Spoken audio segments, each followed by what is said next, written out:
Hello বন্ধুরা, আজকে অন্য গল্পের আসরে আমি সুলেখা আপনাদের সঙ্গে আমার জীবনের কিছু গল্প ভাগ করে নিতে এসেছি। আমি আজকে মূলত যে গল্পটা বলবো, আমি এবং আমার সাইকেলকে কেন্দ্র করে বেশ কিছু অদ্ভুত ঘটনা। তখন কলেজে পড়ি। কলেজ থেকে যখন আমি টিউশন করে যখন ফিরতাম বাড়িতে তখন কোনো কোনো দিন রাত হয়ে যেত, আমাদের ওইদিকে যাওয়া লাস্ট বাসে করে যেতাম। ওটা মানে রোজই নামতাম, আমি 7:50 স্ট্যান্ডে নামতাম। তো বাবা আসতেন স্ট্যান্ডে নিতে, স্ট্যান্ড থেকে আমার বাড়িতে যেতে হলে 8 কিলোমিটার সাইকেল চালিয়ে যেতে হবে। বাবা নিতে আসতেন, সেদিন বাবা বলেই দিয়েছিলেন যে বাবা আসবেন না। আমার একটা টর্চ ছিল, টর্চ নিয়ে এসেছিলাম। তো তারপরে মানে পিচ রাস্তা দিয়ে আসতে হতো। টর্চটা আমি ডান হাতে ধরেছি, রাস্তার মানে অবস্থা অত্যন্ত খারাপ ছিল।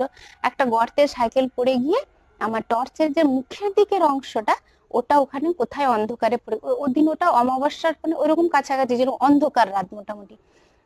সাইকেলের মানে ওই টর্চের মুখটাই ওখানে পড়ে যায়, ওটা পেন্সিল ব্যাটারির টর্চ ছিল। আমার হাতে তার পেছনের অংশ, ব্যাটারি শুদ্ধ পেছনের অংশ থেকে গেছে, কিন্তু মুখটা কোথায় পড়ে গেছে। তো কি আর করি, সেটা তো আর কোনো কাজে লাগবে না, ব্যাগে ঢুকিয়ে দিলাম। দিয়ে সাইকেল চালাচ্ছি, প্রচন্ড ভয় করছে, বাবাও নেই।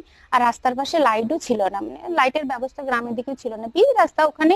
তখন ওই ট্রেকার জাতীয় গাড়িগুলো চলতো, অত বেশি কোনো রাতের দিকে তো মানে কিছু ছিল না বললেই চলে। মানে ওটা, এই ঘটনাটা ঘটেছে স্ট্যান্ড থেকে 1 কিলোমিটার গেছি, আমাকে তখন আরো 7 কিলোমিটার যেতে হবে। আর একটুখানি এগিয়েছি, হঠাৎ করে পাশ দিয়ে একটা সাইকেল আমার পাশ দিয়ে চলে গেল। মানে আমি সেদিন একটা লাইট কালারের জামা পরেছিলাম, অন্ধকারে ওটা দেখা যাবে সাদা মতনই লাগে। তো হঠাৎ করে আমি অনুভব করলাম আমার পিঠে যেন গরম একটা কিছু মানে ফিনকি দিয়ে পড়লো। পাশ দিয়ে যে সাইকেলটা চলে গেল, ওখানে মানে অত্যন্ত মানে একটা অসভ্য ছেলে যে পান খেতে খেতে যাচ্ছিল। পানের যে মুখ ভর্তি পিকটা, মানে মানে আমি শিওর ও ইচ্ছে করে আমার পিঠে ফেলেছে। মানে এই যে মানুষের যে মানে এইরকম যে অমানসিক যে ব্যবহার, মানে একে আমি সেদিন লাইট নেই, প্রচন্ড একা, মানে ভয়ে ছিলাম। তার উপরে এরকম একটা অভিজ্ঞতা। আমি তো মানে রাগী, তখন আমি পেছন থেকে দেখে চিৎকার করছি, এই তুই তো, এই দাঁড়া দাঁড়া অসভ্য ছেলে দাঁড়া। তখন সে তো জোরে চলে গেল। কি আর করব, আমি নেমে তখন মানে ওই অমানুষের লজ্জা, ওখানে আমার কোনো দোষ ছিল না, ওর লজ্জা ঢাকবার জন্য আমি ওড়নাটাকে খুলে গায়ে চাদরের মতো করে জড়িয়ে নিলাম। তারপরে আমি যাচ্ছি, আমি যতটা সম্ভব জোরে যাচ্ছি। দিয়ে ছেলেটা ছিল সেখানে, আমি তাকে এই দাঁড়া দাঁড়া বলে পেছনে ডাকছি। ও কিন্তু ও হয়তো ওই সময়ের জন্য একটু ভয়ও পেয়ে গেছিল, ও হয়তো বুঝতে পারেনি আমি একা নাকি আমার সঙ্গে কেউ আছে। ও কিন্তু ওর বাড়িটাও কাছাকাছি ওইখানে ছিল, একটু মানে প্রায় 2 কিলোমিটারের মতো। ওইখানে একটা গলিতে ও ঢুকে চলে গেল।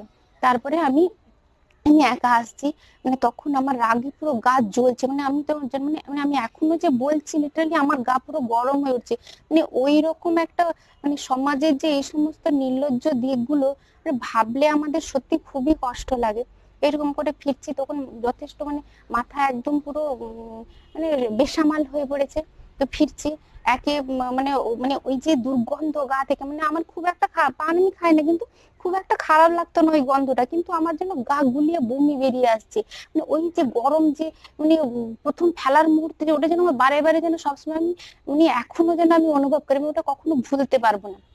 তারপরে যাচ্ছি যাচ্ছি, তো ওই রাস্তাটা মানে অনেকটা মানে বাহিরি বলে একটা জায়গা আছে, যারা আমার পরিচিত দেখছেন আজকে বন্ধুরা বুঝতে পারবেন। ওইখানে কিছুটা রাস্তা মানে জঙ্গলের ভিতর দিয়ে, মানে লিটারালি ওটা জঙ্গল কেটেই রাস্তাটা তৈরি মতো হয়েছে। ওখানে অনেক বড় বড় পুরোনো গাছ আছে। ওখানে একটা পুরোনো মানে জাহাজ বাঁধা, মানে শোনা যায় ওখানে নাকি আগে জাহাজ বাঁধা হতো, মানে সমুদ্র ছিল। জাহাজ বাঁধা একটা তেঁতুল গাছ বেশ মোটা আকারে, আরো অনেক পুরোনো গাছ আছে। ওইটা আরো ঘন অন্ধকার, ওটা একটু স্ট্রেট রাস্তাও আছে। আমি হঠাৎ দেখি দূর থেকে কিছু একটা সাদা মতো এগিয়ে আসছে। যেহেতু সোজা রাস্তা দূর থেকে দেখা যাচ্ছে, ওটা মাটির লেভেলে না, ওটা আমার মাথা বা বুকের লেভেলে সাদা মতো কিছু একটা এগিয়ে আসছে। আমি মুহূর্তের মধ্যে ওই আগের ঘটনাটা ওটা কিন্তু আমি ভুলে গেলাম। আমি ভাবছি ওটা কি, মানে ভূতের ভয় আমার কোনোদিনই ছিল না। ভূত আমি ভয় করিনি, আমি মানে বিজ্ঞানী আমার বিশ্বাস আছে, মানুষকে আমার বেশি ভয় ভূতের চেয়ে। এগিয়ে আসছে কিছু একটা। মানে আমার প্রথমেই আরো ভয় করছিল, আমি অন্ধকারে যদি কোনো কুকুরের পা মারিয়ে চলেছে তাহলে কুকুরের প্রথম কামড়টা মনে হয় আমার পায়েই পড়বে। তারপরে দেখি ওরকম মাঝখান দিয়ে একটা কিছু এগিয়ে আসছে, আর আমার সাইকেলের গতি তখন অনেক কমে গেছে, মানে আমি তখন বুঝতে পারছি না যে এগোবো না পিছবো। মানে তখনও আমার বাড়ি যেতে প্রায় 2.5 কিলোমিটার বাকি আছে। আমি তখনও মানে ভাবতে, মানে ফোন ছিল না আমার কাছে, তখনও ফোন কিনিনি আমি, বাড়িতে যে ফোন করব সেরকম উপায়ও ছিল না। তারপরে দেখে এগিয়ে আসছে, আমিও এগোচ্ছি ওটাও এগোচ্ছে, আমিও ধীরে, আমার সাইকেলের গতি কমে গেছে, ওটাও ধীরে ধীরে এগিয়ে আসছে। মানে আমি একটু মানে অ্যাডভেঞ্চারাস গল্প পড়তে ভালোবাসি, আমাকে তখন মনে হচ্ছিল আমি যেন ওই রকম একটা কোনো গল্পের সিনারিওতে আমি যেন প্রোটাগনিস্ট হয়ে ঢুকে গেছি, আমার ওই রকমই ওই দিন মনে হচ্ছিল। তবুও আমি থামাইনি, আমিও ধীরে ধীরে এগিয়ে যাচ্ছি। উম শেষে কাছে আসতে দেখা গেল কি, ওই যে গ্রামের দিকে অ্যালুমিনিয়ামের বাসনের দোকান থাকে না, ওর কাছেও লাইট ছিল না, হাত রিক্সা, ওখানে অ্যালুমিনিয়ামের অনেক বাসন থাকে, ও বাসনওয়ালা বাসন নিয়ে আসছে, দূর থেকে ওটা সাদা লাগছে, মনে হচ্ছে যেন সাদা কিছু একটা এগিয়ে আসছে। ওকে ক্রস করার পরে মানে ওই রকম অবস্থাতেও আমি নিজের মনে মনে একটু হেসেছিলাম। তো তারপরে আমি বাড়ি ফিরলাম অনেক কষ্টে। বাড়ি ফেরার পর বাড়িতে যখন আমি সবাইকে বললাম, সবাই তো খুবই কষ্ট পেয়েছিল।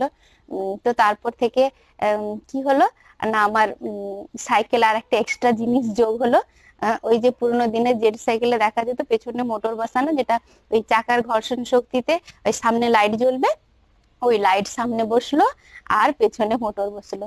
একে তো ছিল পেছনে মানে কেরিয়ার, সাইকেলের পেছনে বড় কেরিয়ার, তার উপরে এটা, বন্ধুরা সেই নিয়ে আমাকে প্রচন্ড খ্যাপাতো।